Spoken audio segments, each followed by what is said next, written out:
¿Cómo caíste del cielo, oh lucero, hijo de la mañana? Cortado fuiste por tierra, tú que debilitabas a las naciones, tú que decías en tu corazón, subiré al cielo en lo alto, junto a las estrellas de Dios.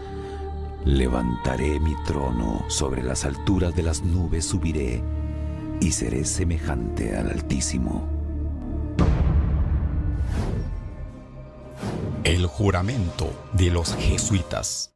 Yo prometo y declaro que no tengo opinión ni voluntad propia, ni ninguna reserva mental, ni vivo ni muerto. Tengo que obedecer sin pensar dos veces cada mandamiento y orden que reciba de mis superiores en la milicia del Papa. Prometo y declaro que cuando se me presente la oportunidad, haré guerra secreta o abierta contra los herejes, los protestantes y contra sus libertades, según sea dirigido para extirparlos y exterminarlos de la faz de la tierra. No me importará la edad, sexo ni condición.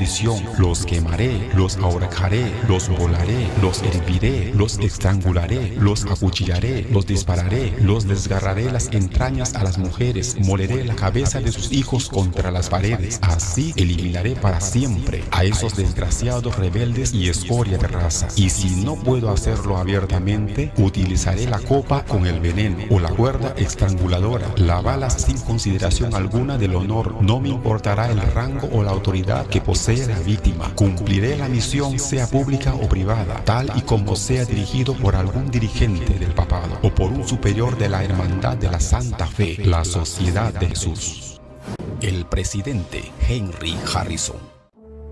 El presidente Henry Harrison murió el 4 de abril de 1941. Casi todas las enciclopedias dicen que murió de pulmonía por pronunciar su discurso inaugural bajo el frío de Washington, D.C. Pero eso no es lo correcto. El presidente Harrison no murió de pulmonía, sino envenenado con arsénico por los jesuitas, por negarse a cooperar con sus planes. En su discurso, él dijo: "No admitiré ningún gobierno secreto por derecho divino en cuanto al poder se refiere". Estas palabras provocaron la ira mortal de los jesuitas. Solo un mes y 5 días después, el cuerpo del presidente Harrison yacía muerto en la Casa Blanca.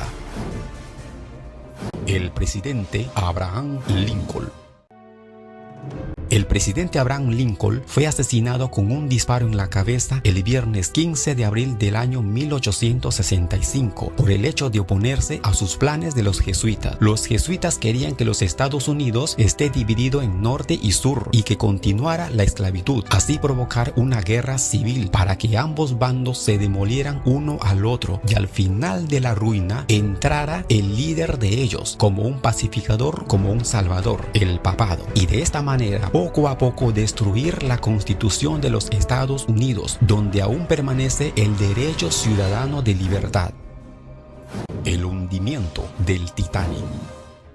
En los años 1830, América no tenía un banco central. Los jesuitas planeaban tener un banco central en América para así poseer una reserva sin límites para sus muchas guerras alrededor del mundo y sus otros oscuros planes. 7 importantísimos hombres se reunieron en el año 1910 para establecer el Banco de Reservas Federal y fueron Nelson Aldrich, Frank Vanderlip, ambos representantes de los Rockefeller, Henry Davidson, Charles Norton y Benjamin Strong, representantes de los jesuitas, Paul Walbur, representante de los Rothschild. Pero había un grupo de hombres ricos y poderosos que se oponían a la creación de un banco de reservas federal, por lo tanto debían de ser eliminados y sacados del camino, y para eso los jesuitas ordenaron la construcción del Titanic, y a estos hombres ricos y poderosos que se oponían a los planes se los invitó al viaje inaugural del super barco, pues tenían que ser eliminados sin levantar sospechas. 3 de estos hombres fueron Benjamin Guggenheim, Isadore Strauss y John Jacob Astor, posiblemente el hombre más rico del mundo en aquella época. Tenía 500.000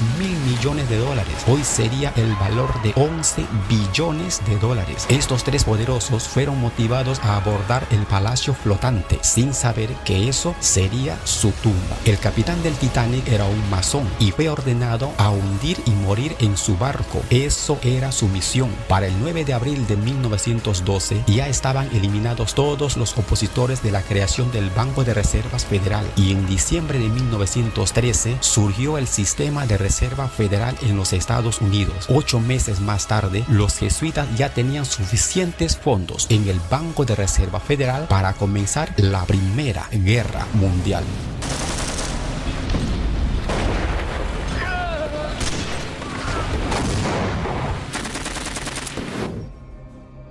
La Primera Guerra Mundial. En Sarajevo, el 28 de junio de 1914 a las 11 de la mañana, fueron asesinados el archiduque Francisco Fernando y su esposa. Esto fue el inicio de la Primera Guerra Mundial. En Sarajevo, la mayoría son cristianos ortodoxos y los jesuitas los odian y están en guerra con ellos hace muchos años. Los jesuitas sabían que para comenzar la hecatombe solo debían secretamente prender la mecha y lo hicieron. Por ende, los hermanos serbios ortodoxos cristianos de Rusia entraron al enfrentamiento. Lo siguió Alemania, Francia y otros más, y así se inició la Primera Guerra Mundial. Los jesuitas estaban contentos al ver a Rusia entrar en la guerra. Para ellos, la hora de su venganza había llegado, porque en el año 1816 el emperador ruso Alejandro promulgó un decreto real mediante el cual los jesuitas fueron expulsados de San Petersburgo y de Moscú, y en 1820 promulgó otro decreto para expulsarlos en su totalidad de Rusia, y en 1877 Alejandro II rompió todo lazo diplomático con la Iglesia romana. Otra razón de la Primera Guerra Mundial fue la de crear una Liga de Naciones, pero no fue posible porque Estados Unidos no se los unió en aquella época. Por lo tanto, venía la Segunda Guerra Mundial.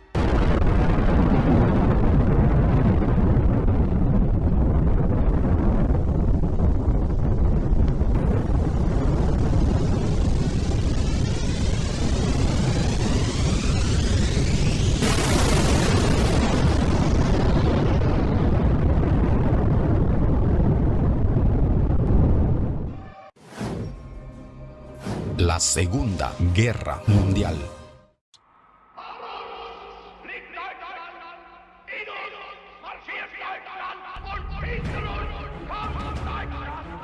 Las guerras no ocurren sin razón. Estas son planificadas y ejecutadas por poderosos de alta jerarquía en los gobiernos y para sus propios beneficios. Con esta Segunda Guerra Mundial, el mundo pediría a gritos la creación de una Liga de Naciones Unidas, y así ocurrió. La misión y plan de los jesuitas fue perfecto. Vale recordar que en Alemania gran parte de su población eran comunistas y cristianos ortodoxos rusos, y los jesuitas odian a muerte a los comunistas. Por lo tanto, una vez creado las Naciones Unidas, era hora de entrar al siguiente paso, el de trabajar detrás del telón sin descanso para restaurar el poder temporal del papado. El presidente John F. Kennedy. El presidente Kennedy fue asesinado el viernes 22 de noviembre del año 1963 al mediodía en Dallas, Texas, por este discurso. Escuchemos.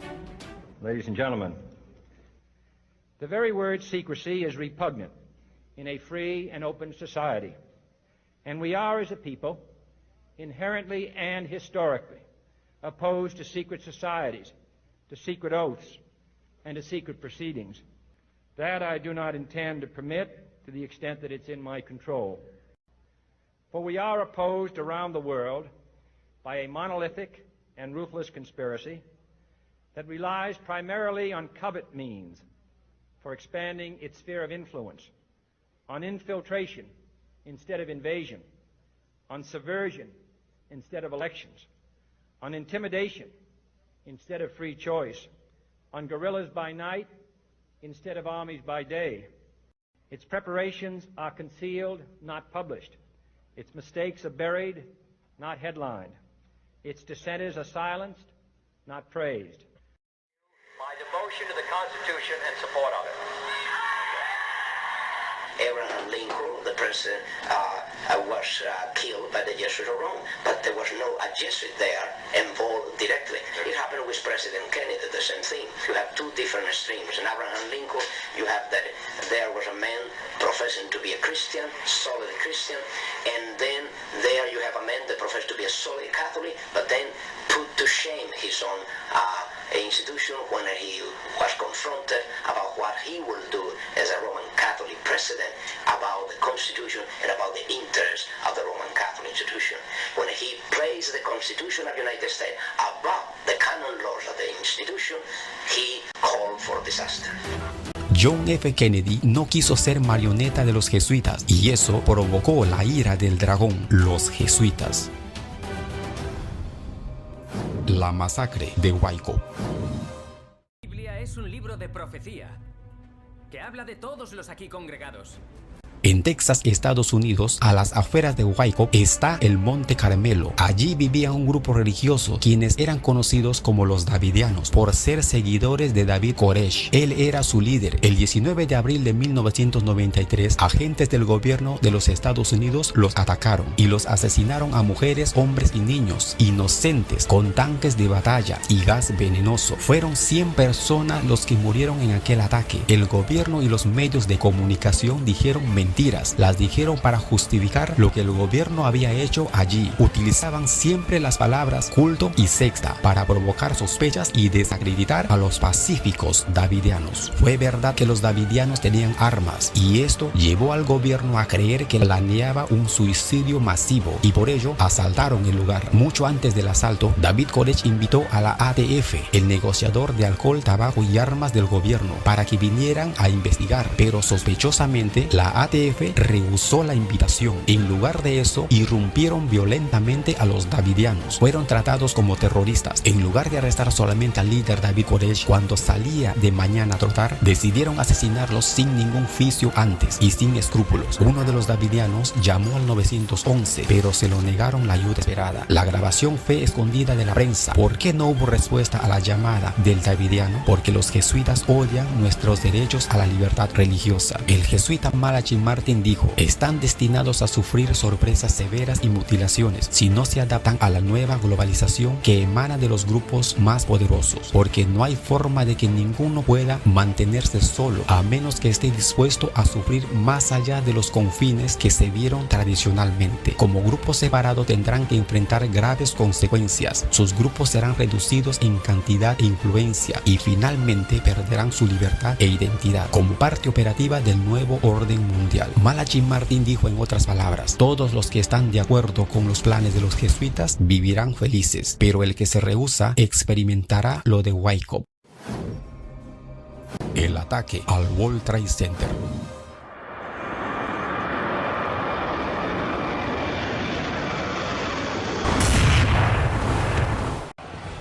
No fue lo que nuestros sentidos vieron y oyeron por los medios de comunicación. Recordemos el lema de los jesuitas: el fin justifica los medios. Los jesuitas siempre han odiado a América por su constitución religiosa. Para destruir esta constitución, los jesuitas debían controlar los dos partidos, el republicano y el demócrata. Esta fue una de las muchas razones para crear el Banco de Reservas Federal. Los jesuitas tienen bajo su control el Concilio de Relaciones Exteriores, la CFR, la Ford Motor, la Company, la Corporación Boeing, la Pepsi Cola, Heinz, Time Warner, Chevron, medios de comunicación como la NBC, CBC, Times, Washington Post, entre otros. El periodista, marioneta de los jesuitas, destruye la verdad por presión y miente y pervierte la noticia y vende al pueblo su pan diario. La destrucción de las Torres Gemelas fue dirigida por los jesuitas para eliminar los derechos de libertad al ciudadano americano, así poder controlarlos, espiarlos, manipularlos y engañarlos. Esto también llegará a los demás países.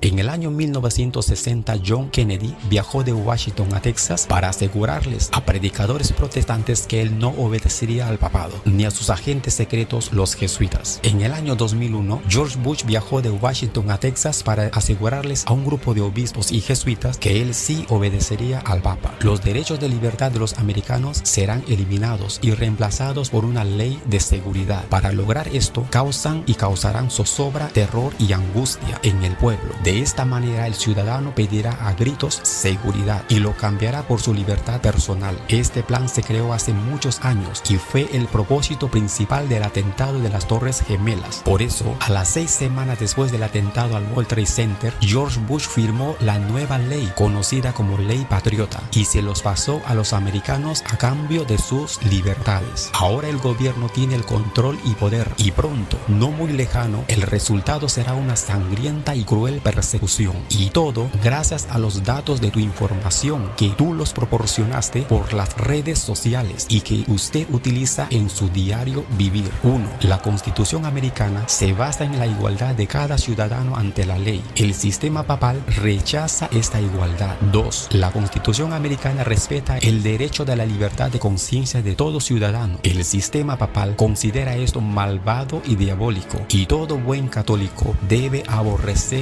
y destruir a cualquier precio. 3. La Constitución americana separa lo civil de lo religioso. El sistema papal condena esta separación como una rebelión contra Dios. 4. La Constitución americana concede a todo ciudadano la libertad religiosa para que sirva a Dios de acuerdo a su conciencia. El sistema papal declara que ningún hombre posee ese derecho y solo el Papa sabe lo que el hombre debe creer o no creer, y de ser posible se volverá a utilizar la antigua arma contra los herejes, disidentes, la Santa Inquisición. 5. La Constitución americana no castiga a nadie por no seguir su credo. Eres libre para seguir la religión que deseas. El sistema papal dice que tiene todo el derecho de castigar a quien no sigue su credo y de confiscar sus bienes o la pena de muerte a los disidentes. El plan de los jesuitas en destruir la Constitución americana salió a la perfección. Todo político, toda escuela, toda universidad, todo medio de comunicación, toda grande religión y toda corporación están en sus manos. Después de un ataque, un desastre o una guerra, estos agentes de las tinieblas envían a su pacificador o a su salvador para que el mundo le dé a este pacificador todo el crédito y apoyo. Y este personaje es el Papa. Para esto trabajan y están trabajando en conspiraciones para condicionar al mundo a sus ideas y plan.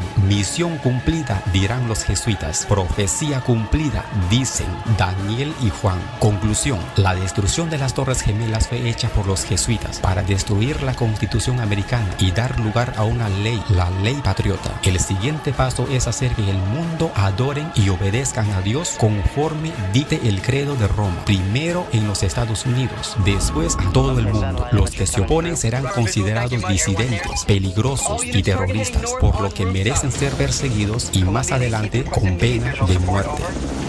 Significa que Seguridad Nacional sabe qué hora tienes en tu reloj. La Agencia de Seguridad Nacional realiza espionaje internacional, faxes, teléfonos, telecomunicaciones. En este país solo ellos, ni siquiera los militares, tienen aparatos como estos. ¿Y por qué me buscan a mí? No lo sé y no quiero entenderlo. Ya vienen. Creí que las parabólicas interferían sus señales. Control habla aire 1, repiten coordenadas. 105 Chambers Avenue. Estás transmitiendo. ¿Aún tienes alguna señal? Tu cuello, tu pantalón, tu camisa. Deshazte de tu ropa, quítate todo. ¿Y luego qué se supone que haga? Nada. Si vives otro día me sorprenderías. Dos objetivos en la azotea noreste. Dos objetivos en la azotea. Mantengan visibilidad. Están buscando algo que tienes. ¿Qué no me entiende? Tal vez lo tengas sin darte cuenta. Mira tu reloj. Mi esposa me lo dio por nuestro aniversario. Como te plazca. No uses el teléfono.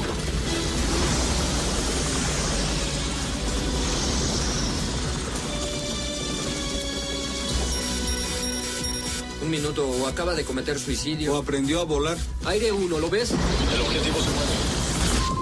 Llegando a imagen del satélite. Resolución tiempo real 4x4. Va con ustedes, cambio. Y adoraron a la bestia diciendo: ¿quién como la bestia? ¿Quién podrá luchar contra ella? Después de ver y conocer la historia de los jesuitas y las sociedades secretas, ya te habrás dado cuenta de quién está detrás del escenario global y de este virus. En el próximo capítulo veremos en acción al Aurora Activa de Alta Frecuencia, más conocida como el HAR, en sus dos fases, arma de los jesuitas Illuminatis, para causar zozobra, angustia, desolación, para condicionar al mundo a aceptar las próximas leyes dominicales romanas. Juan, el autor del Apocalipsis, afirma: Dios destruirá a los que destruyen la tierra.